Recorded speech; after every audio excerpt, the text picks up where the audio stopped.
All right. Okay, it's 12 o'clock. Should we get going? Yeah, let's Okay. go. Sweet.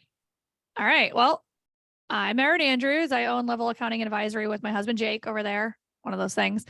And we started hosting these roundtables to just kind of get contractors together and talk about things that they have going on in their business, completely unrelated to accounting and tax, because nobody wants to talk about that. And so, no one, I mean, we can, but it's really boring. But Corey is one of our clients, came on last January, and a lot of you know him. And he has been very, very successful with his business. When you're on your own, 2018? You can tell your story, but yeah, why don't you introduce yourself? There you go. Yeah, I'm Corey, Corey Combs. I've been in the industry for a long time, and I went on my own and I incorporated in 2018, really started doing business in 2019. And I think I was probably the beneficiary of having such a great economy. So, we grew, I don't know, we're year 4 now, and we grew to 8 figures. And I think part of my experience was the reason for it. But I think the other thing is we got really lucky. I got really lucky. I jumped in at the right time. My timing was really good. So I don't want to oversell how successful I've been, because some of it was definitely luck. Yeah. All right. Okay. Yeah. I mean, the economy was doing really good back then too. I mean, so yeah, but I mean, I still think you probably have pretty good systems set up. There is luck, but there's a lot of hard work. Yeah. Don't believe in luck, Corey. There's a reason for things happening. So yeah. Okay. Yeah, put yourself in the right position to make things happen. So yeah. And hopefully we can talk about some of that and give you guys maybe a little bit of, I think, some advice and some of the ways that you can set yourselves up and structure not only your sales department, but I think all the way across the board, so that you can make the most of the opportunities that you get. And that, I think, is really what I want to talk the most about right now, because we've all seen a drop in our leads in our business in the last 3 or 4 months. And I mean, has everybody that's a contractor in here, has everybody seen a drop in your leads and in your revenue? Absolutely. Except for Bert. Bert's down there in God's country doing God's work. So we're trying. I work down there for this year, and I will never take another job south of Venice ever again, by the way. Oh, it's definitely a treat working in this area. Yeah, the people are absolutely special down there. That's absolutely. Yeah. Yeah, it takes a special team. It does. Yep. So I'll turn it back to you, Andrew, or Erin, and see what you guys want to talk about, and I'll give you the best. Yeah, give you the best I can.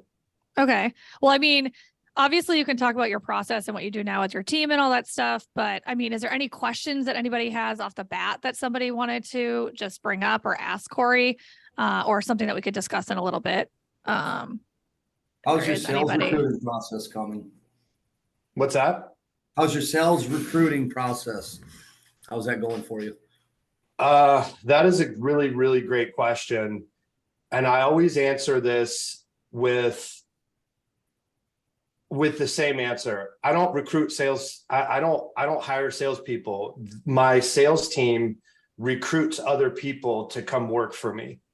And the reason my sales team recruits other people to come work for me is because I have systems and processes in place to plug them into to make them successful.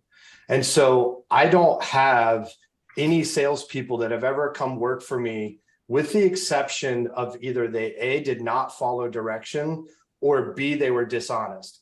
Those were the only 2 disqualifiers that I've ever had for people not being successful. And I guess this dovetails really nicely into just talking about overall processes.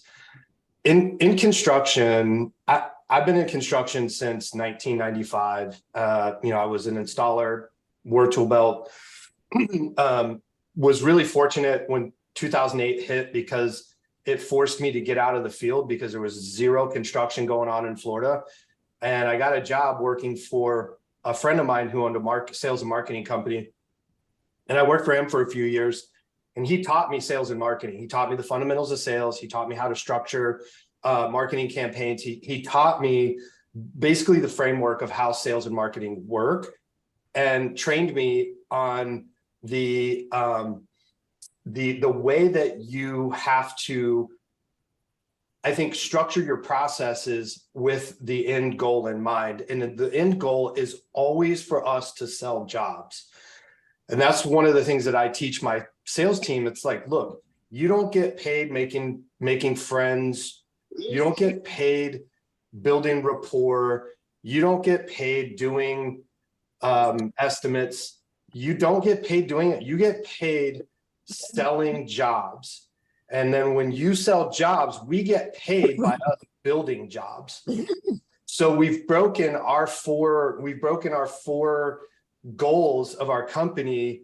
We've broken the goals of our company into 4 parts: sell, build, collect, retain. And so off those 4 goals, we took and we built out all of our SOPs in each of those 4 goals. So we have our sales SOPs, and the sales department is broken into the sales team. So you have to have your leaders that are going to be in charge of whatever those SOPs are going to be for your company.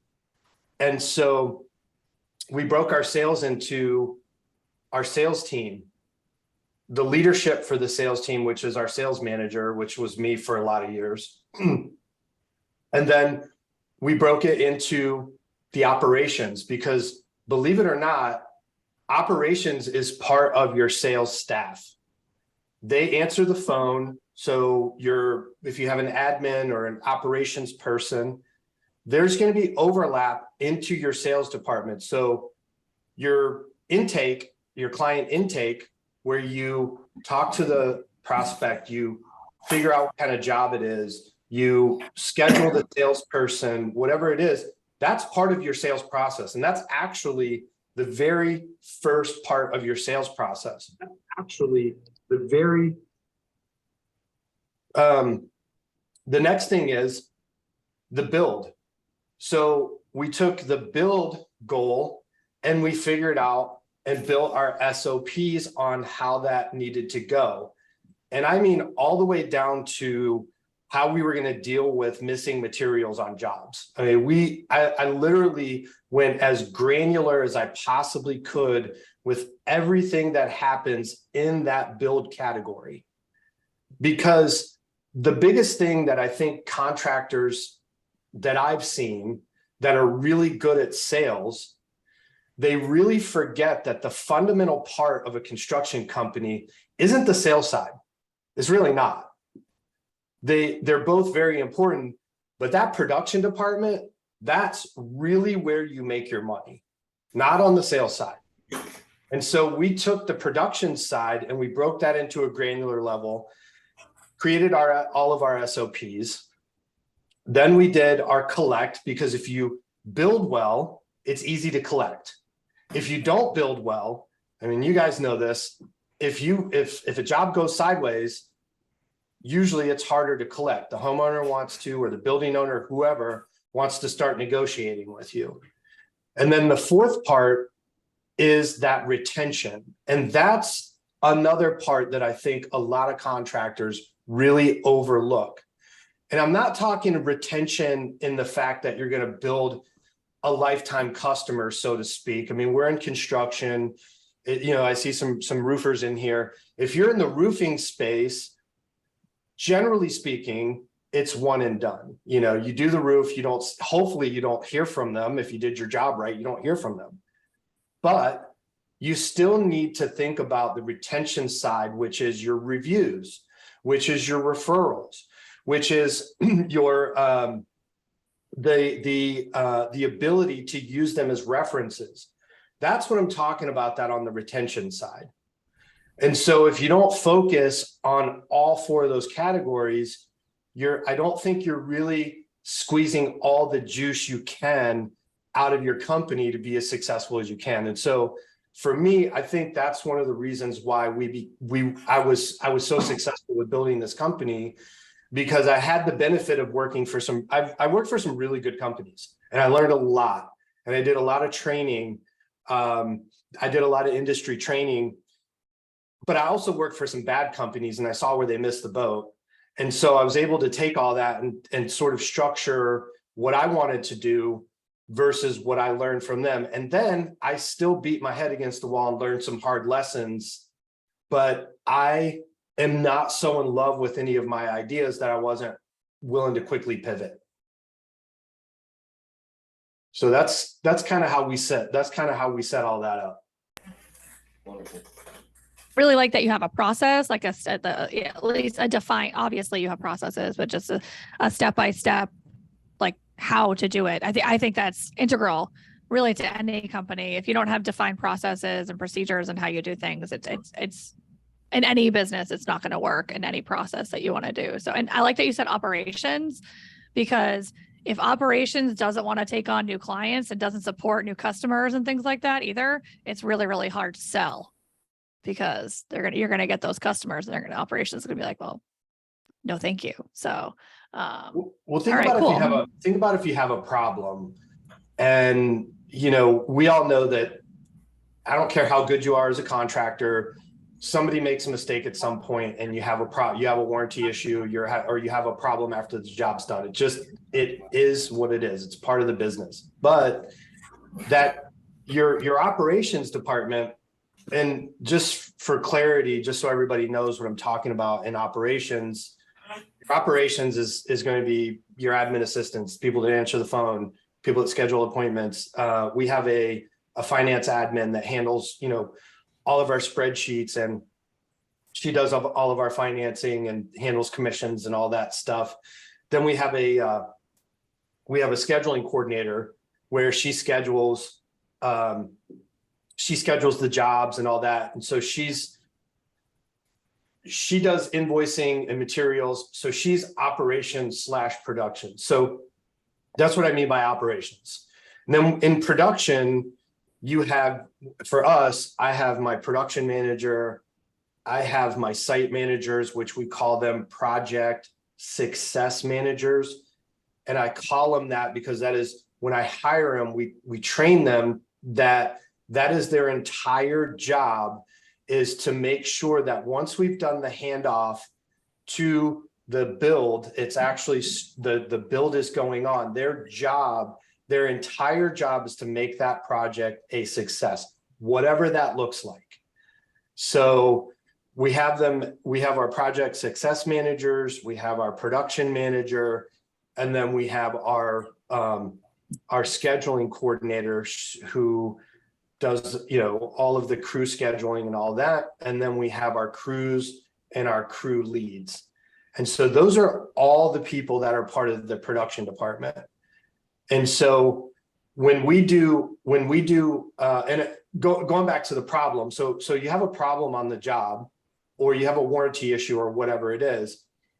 If your operations department isn't good at handling the customer, you don't train them, you don't teach them how to handle the customer, or they just don't care enough to make sure that is handled immediately, and then your production department and the support isn't on top of it immediately, that's where you can ruin that retention side.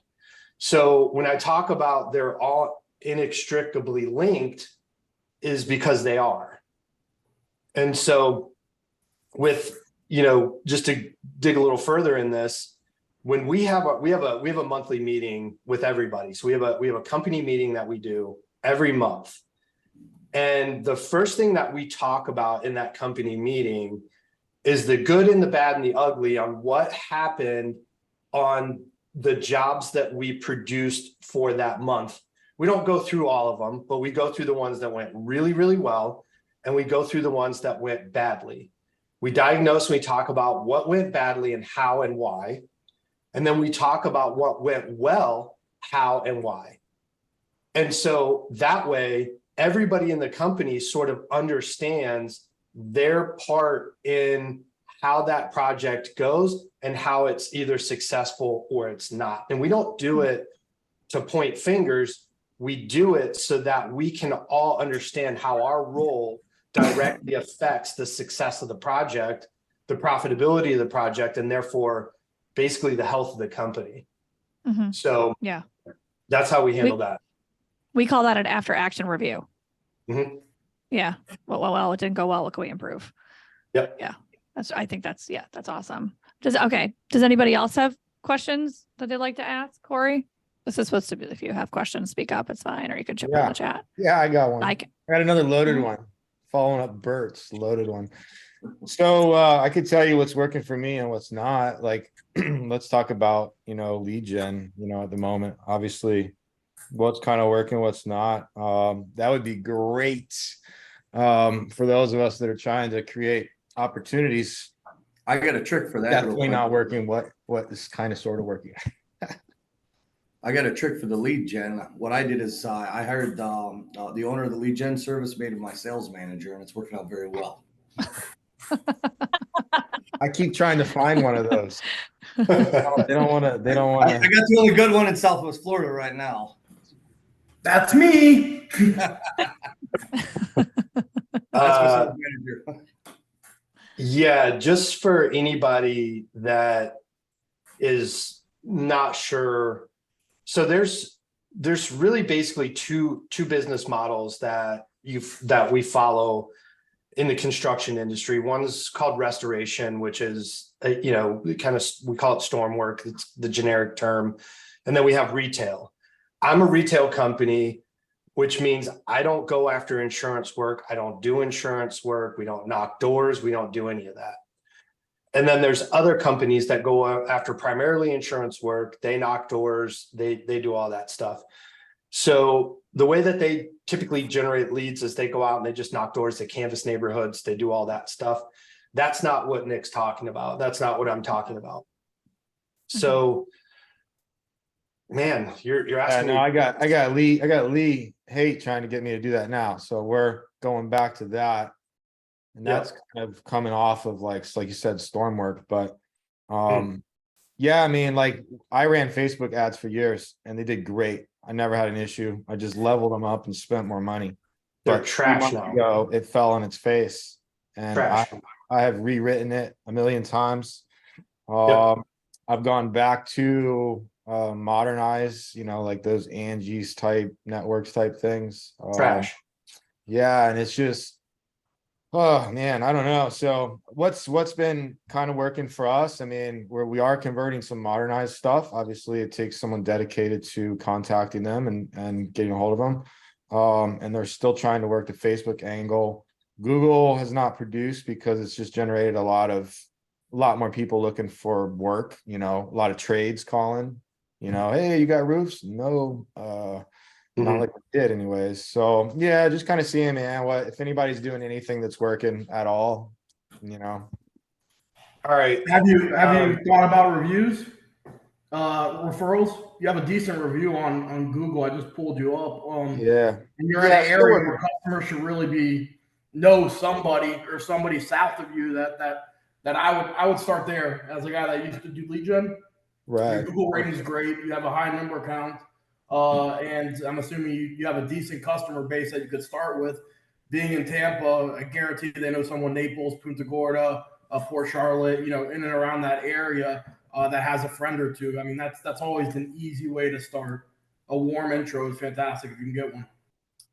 Yeah, Anthony's he hit the nail on the head. So the first thing you got to do is you got to leverage what you already have. So you leverage your network, you leverage, your current clients, your past clients, all of that stuff. If you're able to create a program, and I'll just tell you what we do, and it works pretty well. We create a program. We create a program where when we're done with the job, we have a slip of paper and we say, hey, give us five people that either need our services. Now we do siding, windows, and roofing. So we don't just do roofing. Give us 5 people's names that could use our service if you feel comfortable with that. So we get their names and their phone numbers. And then we reach out to them and we say, hey, we just finished a project at so-and-so's house. They thought you might be able to use our services. We'd be happy to come out and give you an estimate. And what we do is our homeowner, we pay them $250 per person. So it's like, look, it doesn't matter how many people you give us. If all people sign up, all 5 people sign up with you, we'll pay $250 on all of them, right? Mhm. And so your team has to have the discipline to be able to ask. And that's the thing, like most people don't directly ask their current and past clients directly, give me the names and phone numbers of anybody you think could use our service. Not everybody's going to be able to give you 5, but they'll give you a couple, right?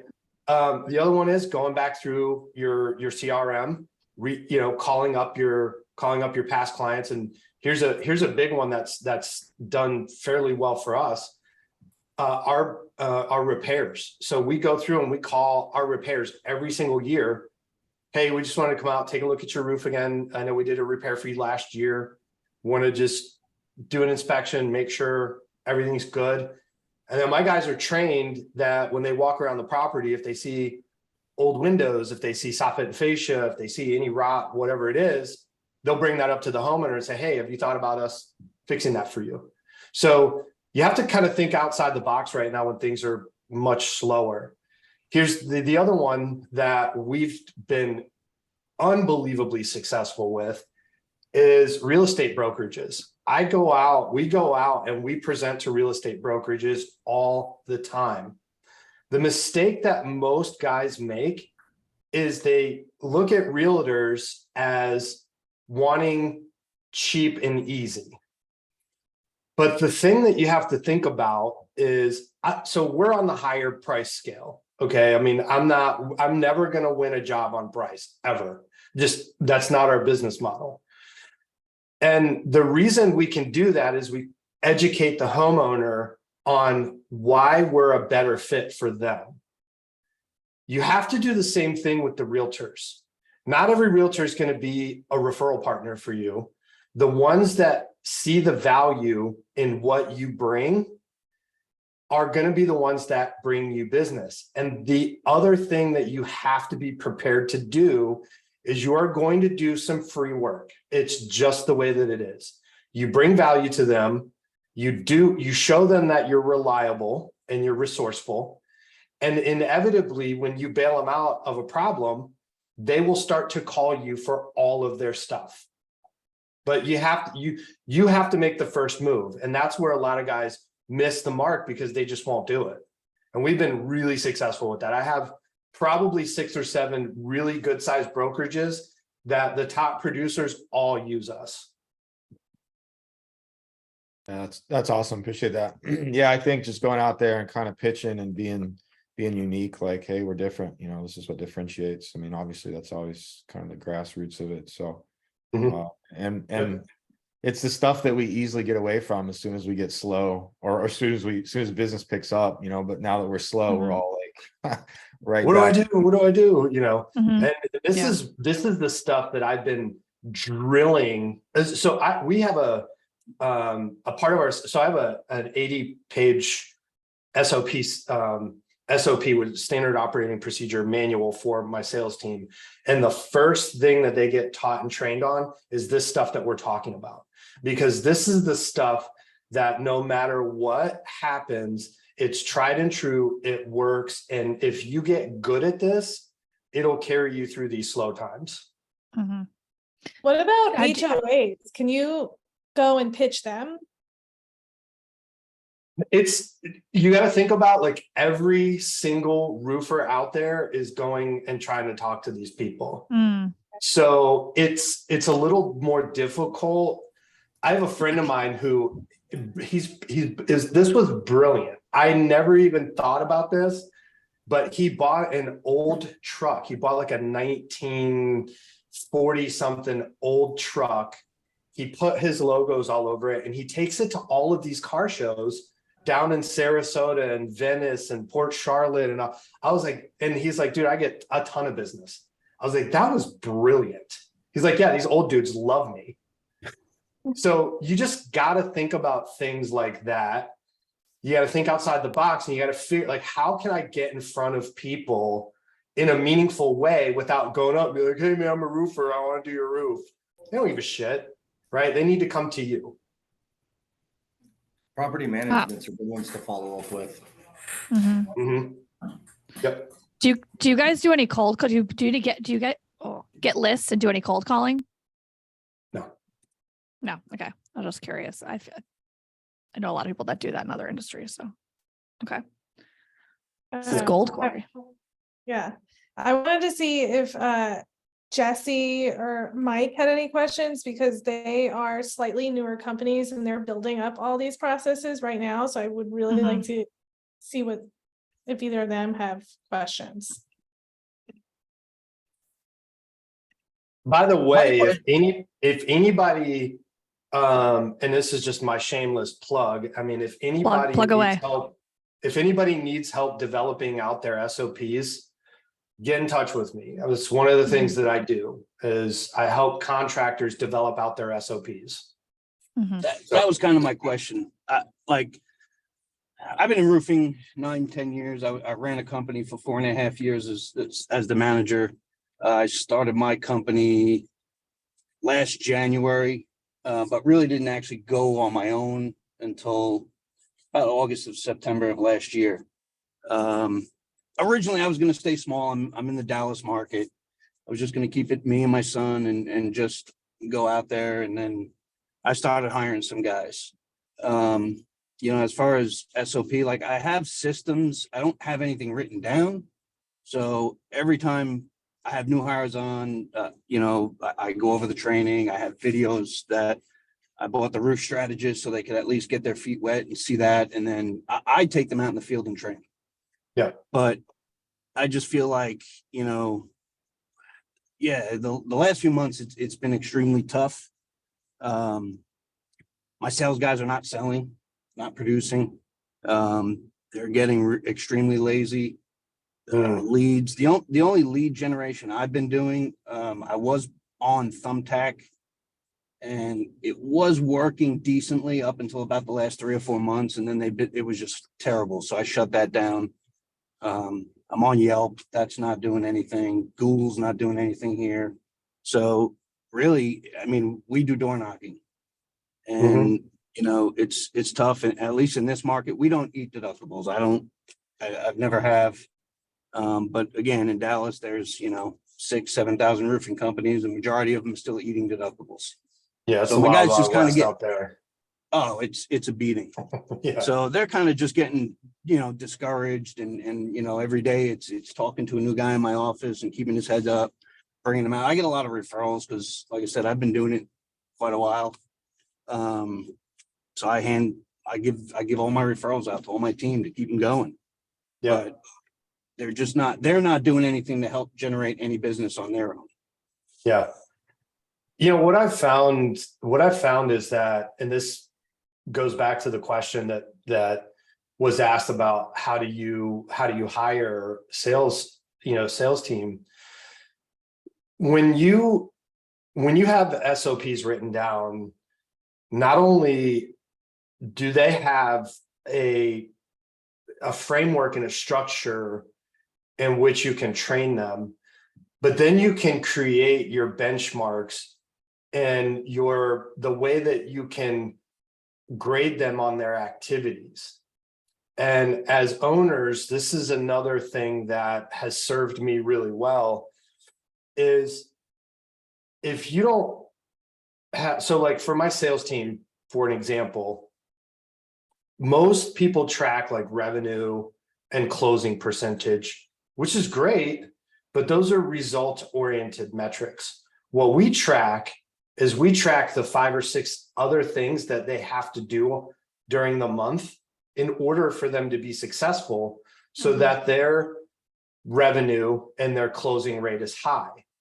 And so when we look at, hey, did you do, I have a requirement that every one of my sales team, which I have 9 salespeople, they have to have at least one referral partner networking lunch and learn setup per month, at least one. Mhm. And if they don't do that, that's a black mark on their report card. And if they don't do that for months over end, they don't get leads because they're not doing what they're supposed to be doing to pull their weight. What I'm actually going to do at the beginning of the year, and this is Randall's on here with us, and this is, you know, one of the suggestions that we had come up with, is that we're going to pay them more commission on their self-gen. And we're going to drop their commission a little bit on the company supplied leads because it's more expensive now for me, because I spend about 40 grand a month on marketing right now. Hmm. And if you spend that amount of money and you don't have your team equally putting in the effort to try to get leads, then really they become, we call them lead babies, right? I mean, they're spoiled. And so once you, and it's a catch-22 for an owner, because once you start to take those leads away, now it becomes this self-fulfilling prophecy where now they're pissed, now they're desperate, they don't close for shit. And it becomes this downward spiral. Mhm. So I figured that out early on and made that part of our training, was like, here, you got to do this. We have a canvassing strategy that we do. So my sales manager makes sure that they do their canvassing, during the jobs and all that stuff. And so there's just a lot of things that they're required to do as part of their roles and responsibilities that we grade them on to make sure that they're doing what's supposed to be doing. And at the end of the day, the only leverage, I have two pieces of leverage with them, right? One of them is the leads that they get in the amount of money that they make. That's my only leverage. And so I have to use that in order to motivate them to actually contribute to contribute to their own success, really, which is kind of crazy to say, but that's really what it is I got to help them see, because I have two of my salespeople, they don't take very many leads. They are the highest selling and highest closing by far. Does anybody know why?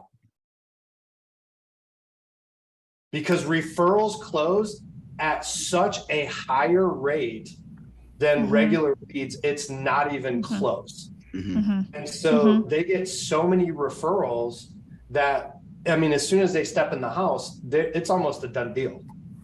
So, and they love it. So that's what I'm talking about. Like I have to get them to contribute to their own success. The only way I can do that, have SOPs in place and have benchmarks and grading in place so I can hold them accountable and help them learn. Can I ask a question?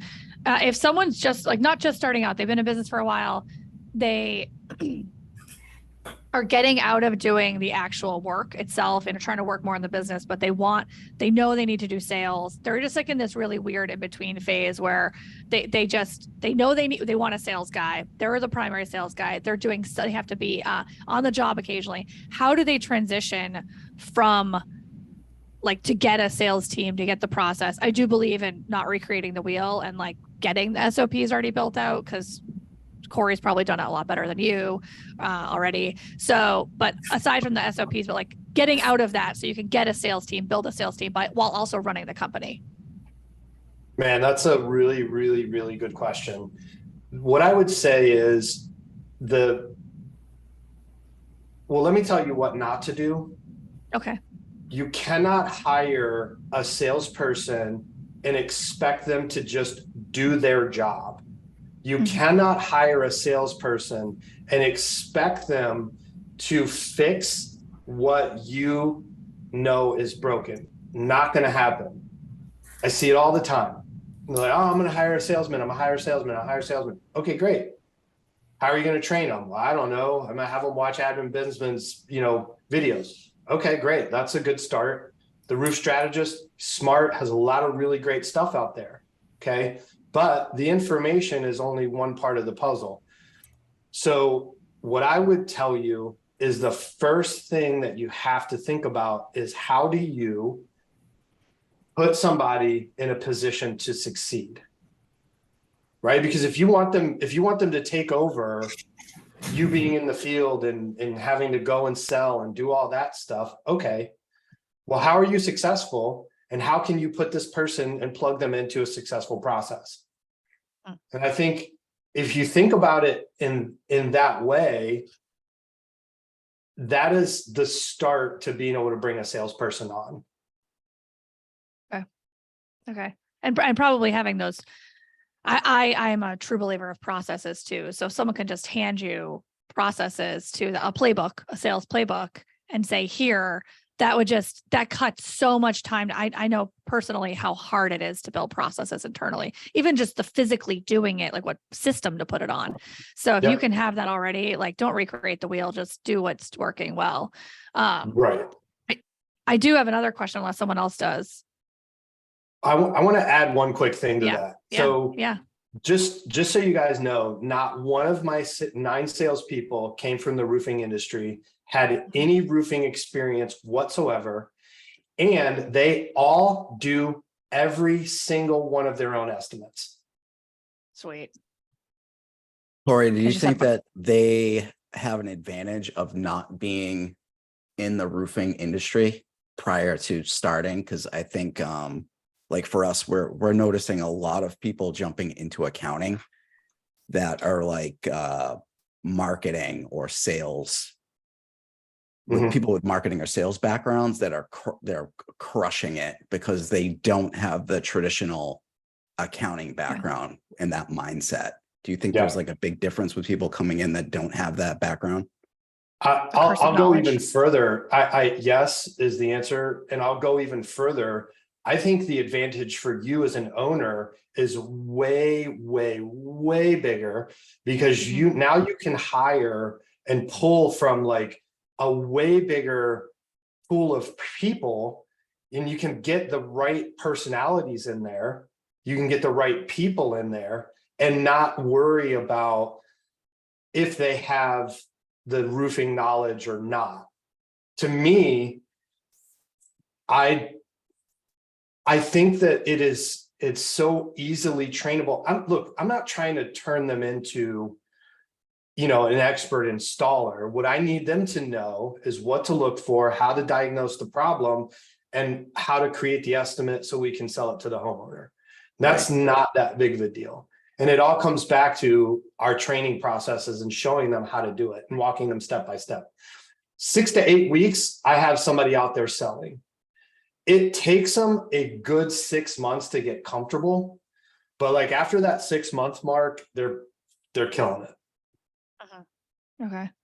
Do you Um, have a different like pay and commission structure? I've seen you talk about this on Facebook group and stuff.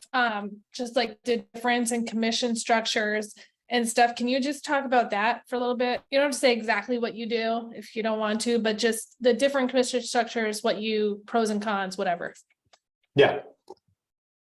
I pay a percentage of gross, meaning if they sell a $10,000 job, they make $1,000, so they get 10% of gross. What I also do is they have minimum margin requirements on that job to get their full commission. So if their job doesn't meet our full margin, their commission reduces in relation to how badly they missed the mark on that margin percentage. And it's all, Okay. and then once they get to a certain floor, they get nothing. So they're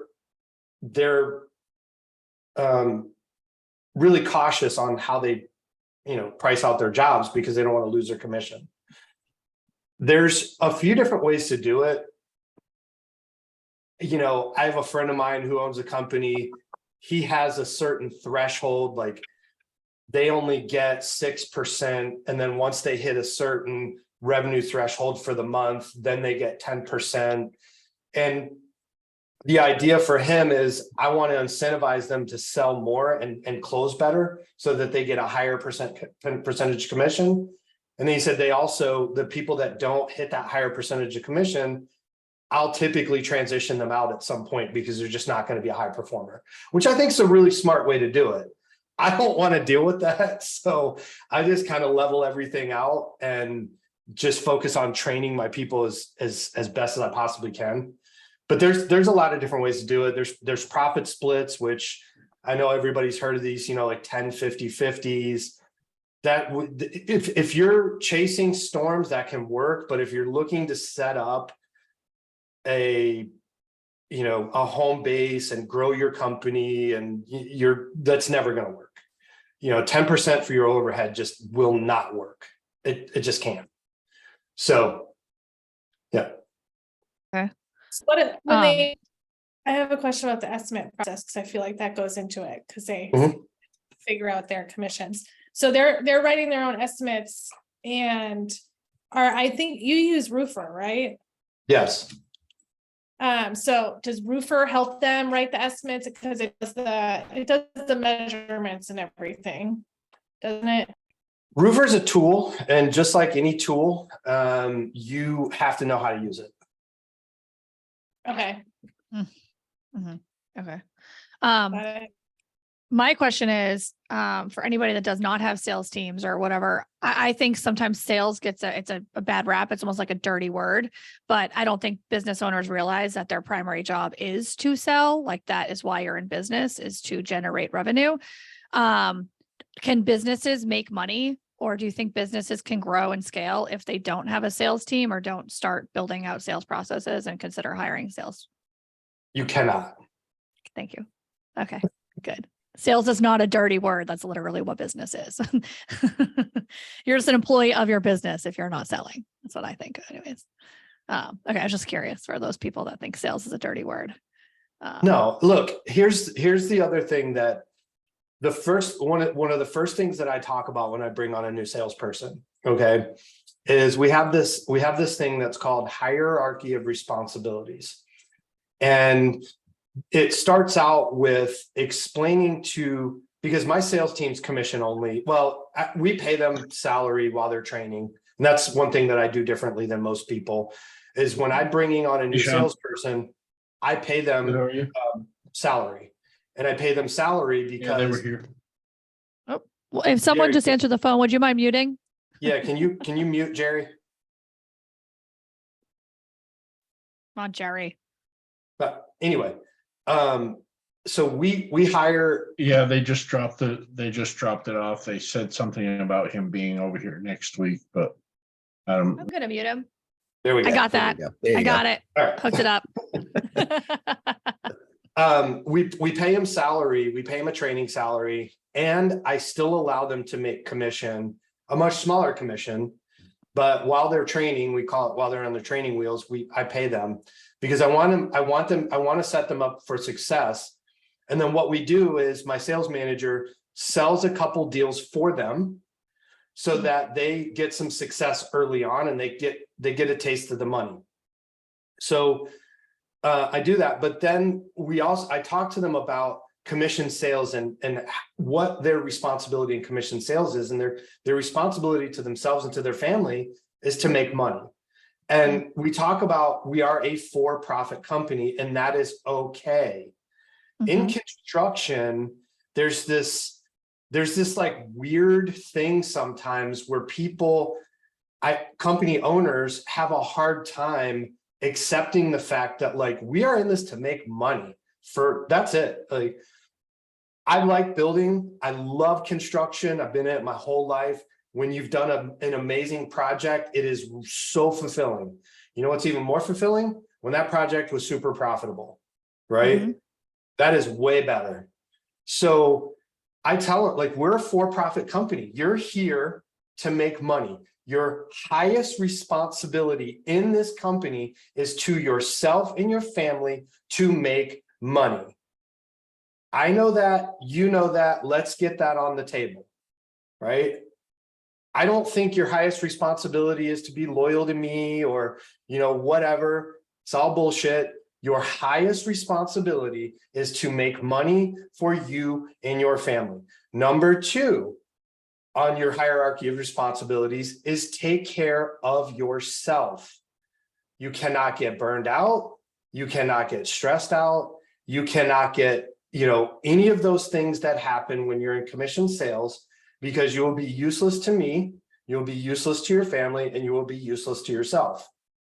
And number 3 is to make sure that you represent my company well. So we have like a whole hierarchy that we go through to help them understand their responsibilities as it relates to commission sales. So yeah, I mean, sales are important. We're for-profit companies. And I start out my training with telling my sales team, that's your responsibility. Yeah. I've got a question related to that. So I think it's probably a little bit different for you guys in construction, especially it seems in Florida too. Tread Just lightly, sir. with bringing, just hiring and attracting the right people. So are you noticing like a sweet spot related to comp for your salespeople to where you're paying them enough for them to stay motivated and keep selling, but it's also not quite enough to where they just want to They do settle. nothing because they're liking the commissions that are rolling in, and whatever they're getting maybe for a base is enough? Because we had a call last week, just a group of accountants that were having issues with some of the salespeople that they have. They've just gotten kind of fat and lazy because of the commissions that they've had from the past 2, 3, 4, 5 months that have kind of kept them satisfied. Yeah. So this goes back to our monthly report cards for the sales team.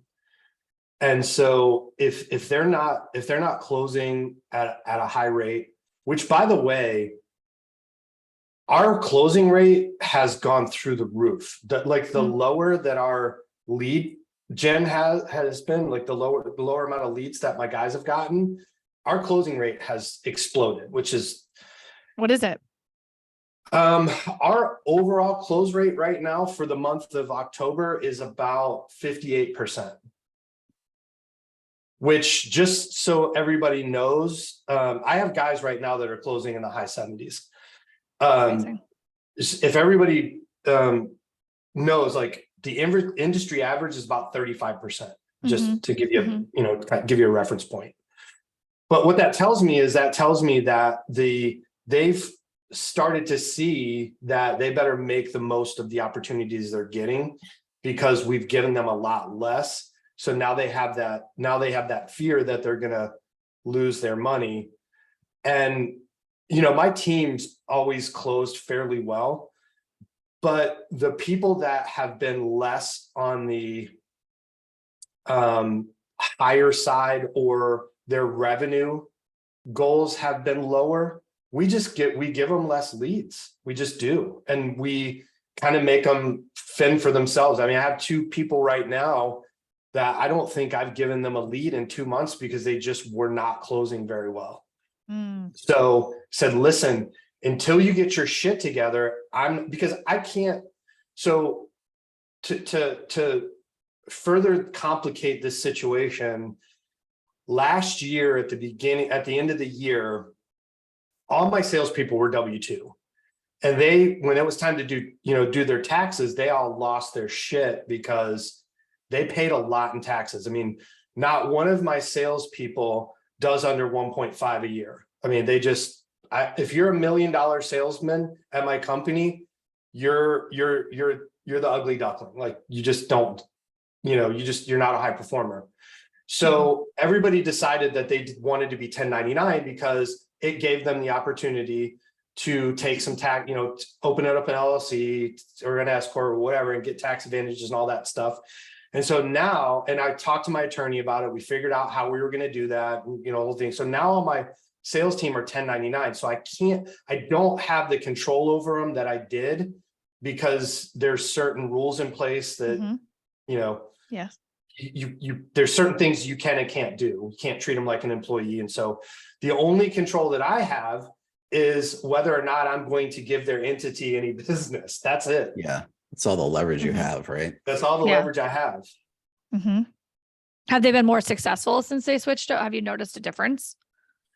And this is, by the way, walking a very fine line. Notice he said he talked to his attorney as an accounting firm. Talk to your attorney about this. Okay. But have you noticed a difference? Yeah. I mean, we redid we redid our entire sales responsibility contracts and everything. I mean, Okay, yeah. so we redid everything, right? That's good. Yeah. Yep. Covered your ass. You did a CYA. Yes. Did a CYA. Good. You need that. You know, I don't think, not really. I skirt the rules a little bit by reviewing performance with them, but we use that as sort of a measurement on how successful our relationship is with their entity. And so since we've started doing that, which we've done it really well this year, that's what made the biggest difference. Because when people know they're being graded and you give them suggestions on how to improve and they know that they're being tracked and monitored, they perform better. They just do. Well, it's also you're setting expectations and production goals and things like that. So they actually have numbers that they know they need to hit, and then you're holding them accountable to it too. So it's a little that's definitely going to it too. Yeah. And if you're looking to bring on a sales team or a salesperson or whatever, I mean, one of the best things you can do for them is figure out what they want as their revenue goal for the year. So, and that's going to be based on, you know, obviously how much commission they make. So you say, okay, what do you want to make this year realistically, right? And you know, they tell you I want to make $100,000. You say, okay, so if you're making 10% commission, you got to sell $1 million. In order for you to sell $1 million, here's our average ticket, which is, you know, let's say 20 grand. Okay. So at $20,000 a ticket, how many tickets do you need to sell? And then we'll go in and say, okay, here's your average closing rate. So how many leads do you need to run so that you can sell as many tickets as you need to make your revenue goal? Yep. And what you do is you track that month over month to see if they're on their goal or not. And if they're not on their goal, you can see where the disparity is and say, hey, listen, we need to get you up here, and here's how we're going to do that. But if you don't have the discipline, to do that, then you might as well not even set revenue goals, which is what a lot of companies do. They set these revenue goals and they don't have that discipline to hold their sales staff accountable to it. Yeah. Well, it's extra work. If you don't talk about it, it's not important. That's what people will think. So you have to talk about it. You gotta. So for you're doing the monthly, are those like one-to-ones that you're doing on a monthly basis? How frequently are you guys just going over sales numbers? Is it daily, weekly? What's your so we have a management meeting every Monday. So we have a management game plan meeting every Monday at 8:30. We go through our numbers, we go through our closing rates, we go through our production numbers, problems, stuff like that. So we go through it every Monday. Because we have the management staff has their goals too, right? So we kind of look and see where we at with our goals for the management staff. Okay. Okay. So if you're hiring your first sales, I'm just reading a question. If you're hiring your first sales guy and you as the owner don't have any formal sales training, like you're just really good at pounding nails or maybe even running the business, whatever it is. So how do you train the sales guy? Do you hire a sales guy who has experience? What would you do in that situation? You do what I do. The stuff that I'm not good at, I find the people that are good at it.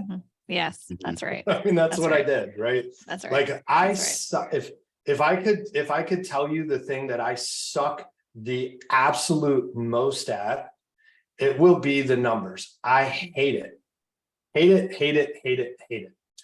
I hate accounting. I hate looking at my numbers. I hate figuring out my numbers. I hate it when I got to talk about my numbers, but you hire the right people to do that for you and with you, and it makes it easier.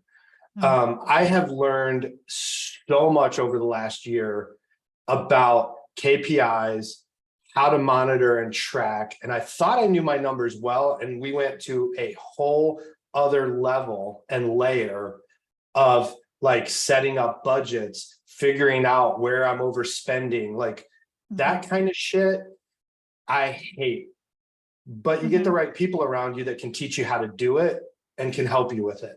That is the only way. Yeah, you just got to do it. Just gotta do it. So okay, let's say someone starts selling, like, yeah, they take your SOPs or whatever, and they hire sales guys and they're starting to crush it. Where do they get the crews? What do you do? What do you recommend? And I think I know your answer, but I want to hear from you. Like, shit, Man, I need yes. someone to actually do the work. Please don't hate me for this answer. Okay, I'll explain myself in a second. I just go talk to people, man. I just go out and I talk to crews and I see if they're happy, and I ask them, I watch them, and I just go talk to people. You poach. I'm not a poacher. You fish. I don't You poach. fish. Do you fish. require your crews to be licensed? Hold on, Bert. Just time out. I'm going to answer that question. It's actually a really great question. I don't poach. I don't. What I do is I go and I talk to people and I network and listen. My perspective is this: if another contractor goes and talks to any of my crews, I have zero worry about them leaving. You know why? I treat them well. I pay them well. I give them the respect that they deserve. We do a really good job at making sure that our labor and that our crews are well taken care of and they're set up for success. And because of that, they're not going to leave. I mean, I know that many times a couple of my crews have been approached. There's no they have constant, they get paid every Friday, and we treat them well. So my perspective is this, is that if I go talk to another crew and they're being treated well, the conversation's over. If they say they're happy and they're being treated well, great. I'm really happy for you. If they say the guy that I'm working for is a real asshole and he never pays me, hey man, I think there's a conversation there. So I don't poach. I just give people opportunities if they're open to it, because I know I can treat them well. And, I think it's important that these labor guys are in a situation where they're working for a contractor that values them. So good. That's how I find my people. So fish, not poach. It's just a conversation. To answer your question, Bert, I put all my guys on W-2. Okay. Gotcha. So you people that aren't in Florida, the law is you have to be licensed in order to complete any of the work that you're doing. So if you're doing roofing, technically by law you're supposed to have a roofing license, which we all know none of them do. So I bring all my labor on as W-2. We require our crews to have their Florida roofing license, so it does, it kind of slims the pool down for us in our area. But it seems that the quality of work's a lot higher, obviously, too. And you're paying them a premium too. Absolutely. Yeah. But yeah, it's you got to be creative in this business, and you've got to be, I think, a person with integrity. And if you're creative and you set your team members up for success, my experience has been you generally don't have a hard time finding people. I agree. What are you looking at to know when to make another hire when you're going through like some growth with sales? Because that's always like the push pull. Like, do you hire now versus waiting and then building up a funnel with a bunch of new leads and new deals versus hiring people and getting them trained to do the opposite? I feel like there's like two approaches that almost everybody takes, and it's usually one or the other. What do you guys do? The sales thing has been pretty easy because it's pretty easy to figure out when you need a new salesperson. It used to be where people would wait a couple weeks for an appointment. It's not like that anymore. If you're out for appointments more than a few days, it's you either you lose them or it's, you know, it's a challenge to actually get them to set the appointment. So we always look at it as, you know, we track every day when we at the end of the day, I get a spreadsheet that shows how many leads we had come in, where they came from, and the salesman that it was or saleswoman, which by the way, I am a huge proponent of bringing in a female salesperson. They crush it, by the way. So if you're looking to bring somebody on and you can find a female, do it. The salesperson, we see how far out they are. And so if we get to where we're more than 3 or 4 days out per salesperson, we'll bring somebody else on. The other stuff is a little more difficult. The labor stuff, obviously, if your schedule gets too far out, you see, but the internal stuff, the production and the operations is a little more difficult. And that's actually really something that I'm learning this year, is how to, by the numbers, how do you know you can actually hire somebody and afford them? Because I screwed the pooch on that one this year, guys. I just want you to know that. So. Okay, well, we're at an hour. Does anybody else have questions? I mean, people can sit on here and talk to Corey, but I'm sure he also has something happening. Yeah, you Yeah, want to 2 go over o'clock, that, we're Craig? doing a- Because I think there's some people. Why don't you Yeah. just give yourself a little thing, and then we can also talk about ours too. So yeah, anyways, go ahead. Go. Yeah, if you want to see what a sales presentation looks like and why you should use a sales presentation, we're doing a training at 2 o'clock. Roofer and I are putting on a training so you can learn how to make a presentation and a proposal that'll help you close sales. So if you're curious about that, we're doing that at 2 o'clock. And Katie How can much send is any like- information. What? Well, I know Brittany just sent everybody who is on here Corey's information. So can they how do they go and join this at 2 o'clock is what a lot of people are asking. I will send you the link. Okay. We'll share it. Great. Yep. Great. And thank you. All right. And for anybody else that is not a client of ours too, we are an accounting firm for construction of the trade. So now is if you don't have a good accountant, bookkeeping, all that stuff, feel free to reach out to us. You don't want to wait till the first of the year. You want to do it now because you can't really save tax or like that. Get your shit in order after the year. I mean, you can, but anyways, we just like doing this. Next time we do this, we're actually going to have someone on collections, liens, collections, how to get paid too. If you are in that position where you don't have a great process set up, or you just get that client that just sucks, customer. So that's going to be November 17th. We're going to have Ryan Englund on in a few months. He does recruiting and retaining staff for the trades. He's coming on. He has a book. It's right next to me. I forget what it's called, but we are trying to just do these. Feel free to attend. You can also share this. We're just trying to get this going, and we will have an online community for people to join soon too, where you guys can just take these offline and just chit and chat. And we just want to help people, small business owners, and this is the best way to do it. And we'll probably definitely have Corey on again because he's really popular and he has a lot of cool things to say. It's a Oh, really nice thank you. blanket letter too. Yeah. So yeah, I do. yeah. I want to leave these business owners with my favorite quote about business that I've ever heard. And it is, there are no golden bullets, only thousands of golden BBs. All right. It's funny. Or, I'm sorry, there's no silver bullets. There's no Yeah, no Silver silver bullets. There's no silver bullet, right? Which means like there's no one thing that's going to save you, right? It's those thousands of golden BBs that makes you successful. So don't look for It the is. silver bullet. Yeah. There's a lot of hard work and time.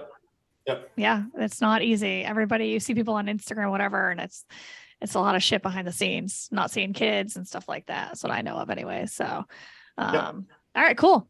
Sweet. We will send this out a recording. So if anybody wants it, we will shoot it out as a link.